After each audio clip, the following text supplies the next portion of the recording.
So, hello guys. So, ito yung part 2 natin ng ating paggagala dito sa may Gochang.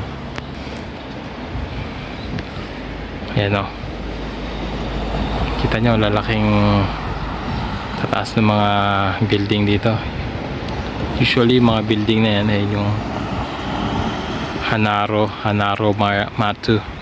Sikat na ano rin yan dito, na grocery mart.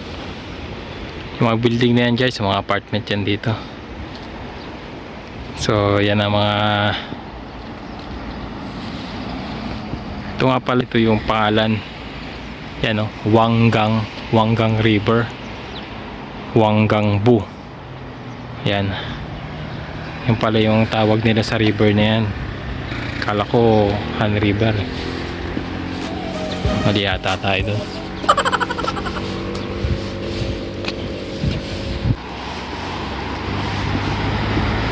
Ayan. Yeah, guys. So, kamusta mga kaibigan, mga chingko? So, kamusta ating mga pag-aaral ng Korean? So, sana guys ipasa nyo yung exam, no?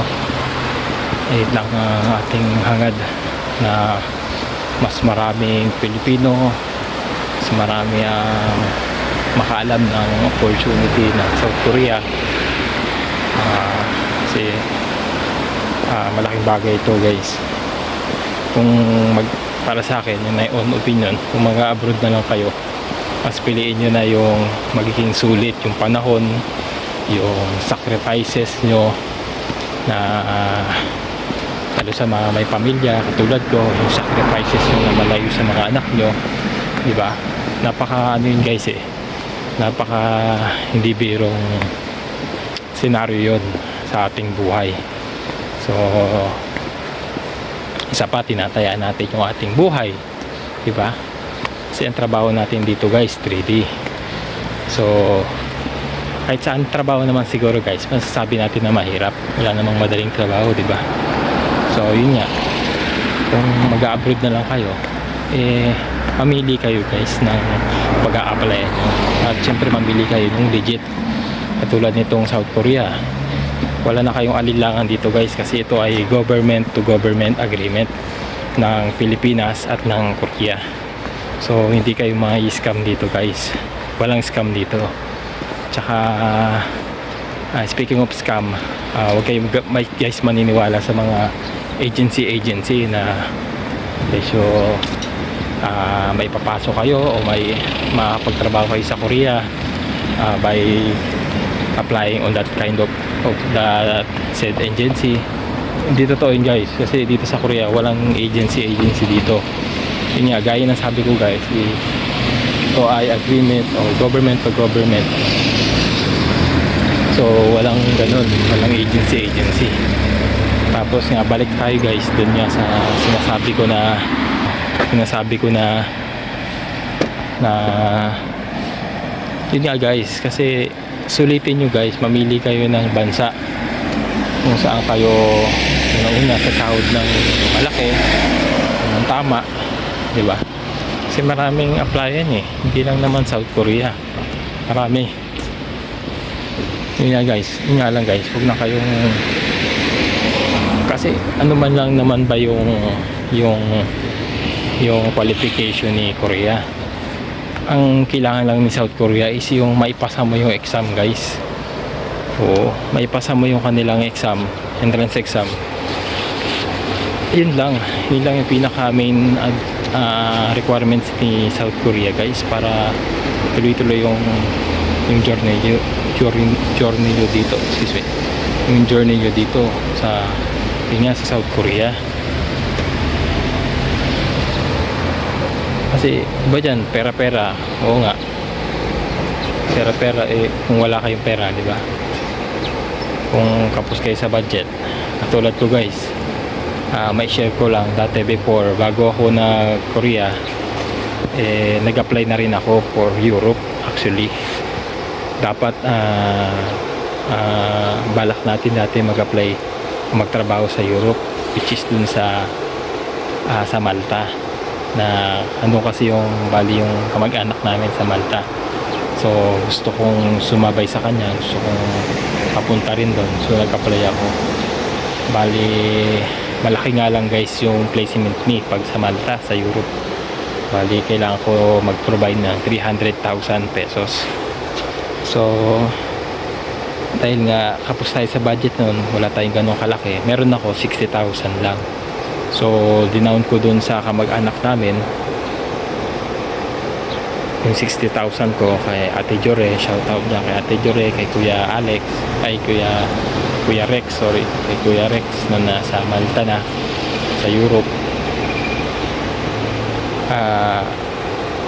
Pero yun nga, nagbago yung isip ko guys, kasi nag-try akong mag-apply nun dati for loan sa mga lending company dyan sa Philippines, specifically dyan sa Manila, dyan sa 123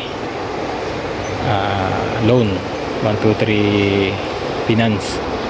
Nag-apply ako dyan pero negative guys, so walang nangyari. Kaya nagsubok din ako sa mga banks katulad ng Bank of Makati, pero wala rin nangyari guys.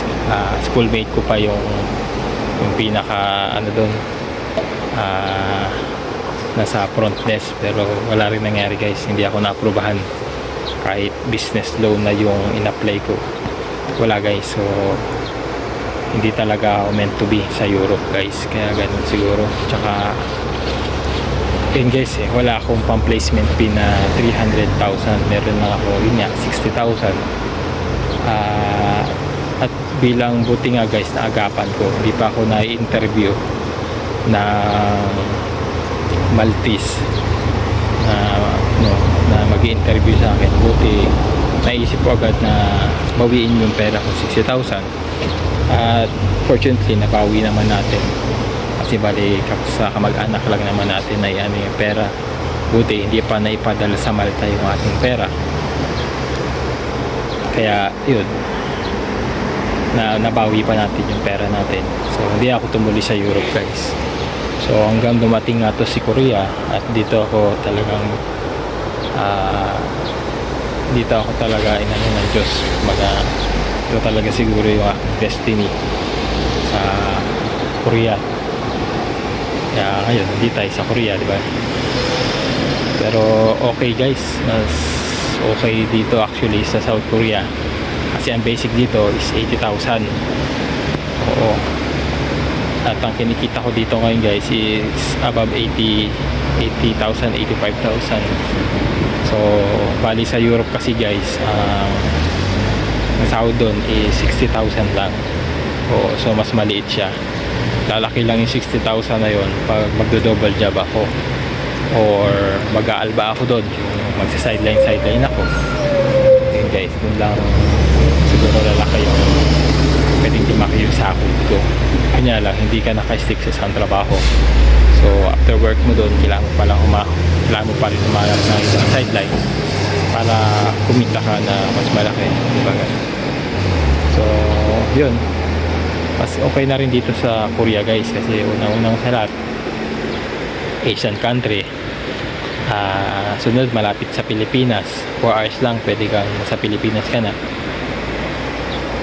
Tsaka yun nga, ang South Korea at ang Pilipinas ay hindi nagkakalayo yan. May talagang ano yan, talagang malapit na magkaibigan yan, ang dalawang bansa na yan. Kaya pag narinig nila dito ang Pilipino, tsaka narinig ng Pilipino, ano yung mga loob ng mga Koreans, mabait yung mga Koreans sa mga Pinoy. So yun lang guys, mahaba na itong ating video. Kaya yun guys, pag-isipan nyo mabuti. Yun lang sa akin, advice lang naman to guys, sa inyo pa rin ang pagdidesisyon dyan sa mga buhay. So yun guys, sa mga bago nga pala guys sa ating channel, please consider to like, share, comment, or subscribe na rin guys, para updated kayo guys sa mga susunod nating video o vlog na gagawin. So thank you guys, good luck sa mga mag-exam. See you on my next video guys. God bless. Annyeong.